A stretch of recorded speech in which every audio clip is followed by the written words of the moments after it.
Your face, my Thane, is as a book where men may read strange matters.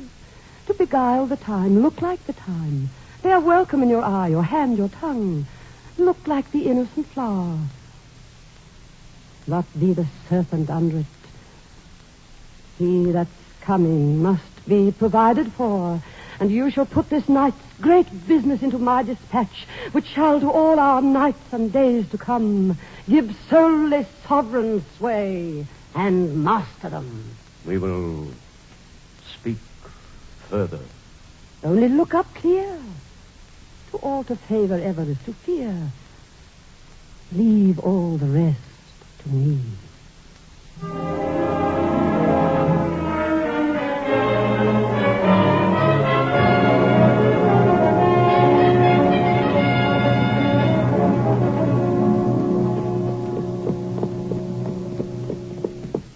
There is his castle, my king. It has a pleasant seat. The air sweetly and nimbly recommends itself unto our gentle senses. Heaven's breath smells wooingly here. The air is delicate. Very pleasant, Your Highness. Malcolm, my son, Yes, Father? ride with me. Yes, Father. My prince, when thou art king, remember this. So much I owe to him who dwelleth here that all my swiftest recompense is slow to overtake him. He is a peerless subject. Aye, sir. And his friend Banquo, too, no less deserves. These shalt thou trust, and hold them to thy heart. See, our hostess comes to greet us. My king, we are at your service, all our house. Lady, give me thy hand. Conduct me to mine host. We love him highly, and are your guests tonight.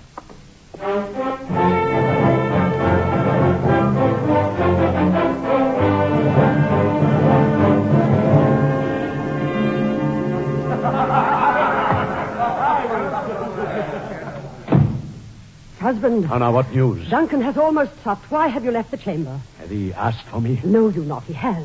We will proceed no further in this business. He hath honored me of late, and I have won golden opinions from all sorts of people, which should be worn now in their newest gloss, not cast aside so soon. Was the hope drunk wherein you dressed yourself? Has it slept since? And wakes it now to look so green and pale at what it did so freely? From this time, such I account thy love. Art thou appeared to be the same in thine own act and valor as thou art in desire? Any peace. I dare do all that may become a man. Who dares do more is none. What beast was it then that made you break this enterprise to me? When you durst do it, then you were a man. And to be more than what you were, you would be so much more the man. I've given suck and know how tender 'tis to love the babe that milks me. I would, while it was smiling in my face, have plucked my nipple from his boneless gums and dashed the brains out. Had I so sworn as you have done to this. If we should fail. We fail? But screw your courage to the sticking place, and we'll not fail. When Duncan is asleep, whereto the rather shall his day's hard journey sound invite him, his 2 chamberlains will I with wine and wassail, so convince that memory, the warder of the brain, shall be a fume. When in swinish sleep their drenched natures lies in a death, what cannot you and I perform upon the unguarded Duncan? What not put upon his spongy officers, who shall bear the guilt of our great quell? Bring forth men, children only. For thy undaunted mettle should compose nothing but males. Will it not be received when we have marked with blood those sleepy 2 of his own chamber and used their very daggers that they have done? Who dares receive it other? As we shall make our griefs and clamour roar upon his death. I am settled, and bend up each corporal agent to this terrible feat. Away and mock the time with fairest show. False face must hide what the false heart doth know.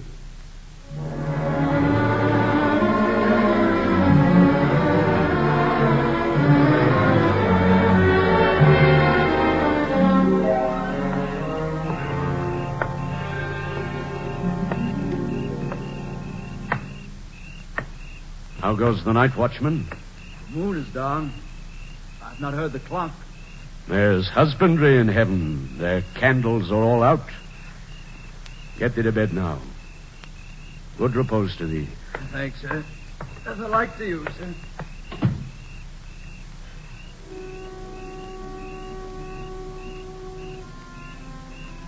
'Tis a dagger that I see before me. The handle toward my hand. Come, let me clutch thee. I have thee not, and yet I see thee still. Art thou not fatal vision, sensible to feeling as to sight? Or art thou but a dagger of the mind, a false creation proceeding from the heat oppressed brain? I see thee yet, and on thy blade and dudgeon gouts of blood which was not so before. Ach, there's no such thing. It is the bloody business which informs thus to mine eyes. Now o'er the one half world, nature seems dead, and wicked dreams abuse the curtained sleep. The bell invites me. Hear it not, Duncan, for it is a knell that summons thee to heaven or to hell. My husband, his door is open, and the surfeited grooms do mock their charge with snores. I've drugged their possets that death and nature do contend about them, whether they live or die. I laid their daggers ready, you cannot miss them. Had he not resembled my father as he slept, I have done it. I go, and it is done. That which hath made them drunk hath made me bold. What hath quenched them hath given me fire. Hark! It was the owl that shrieked.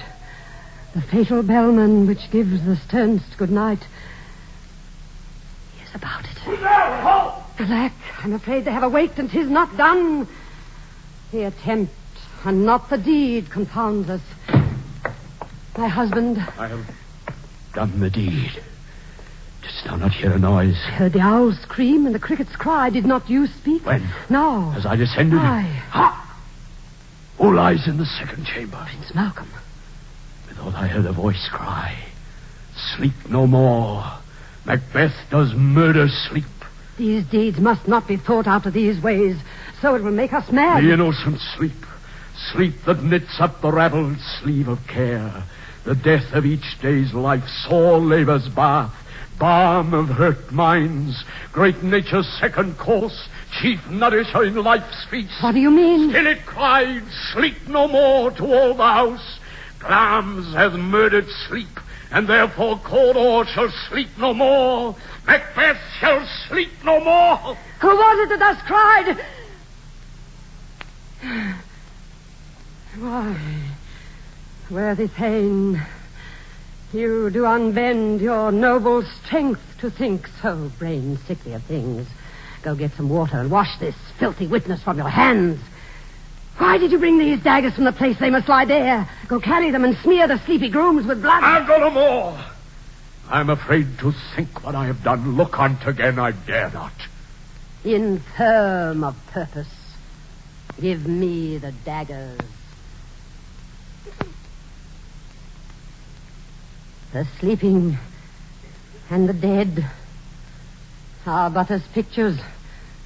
'Tis the eye of childhood that fears a painted devil. If he do bleed, I'll gild the faces of the grooms withal, for it must seem their guilt. Whence is that knocking?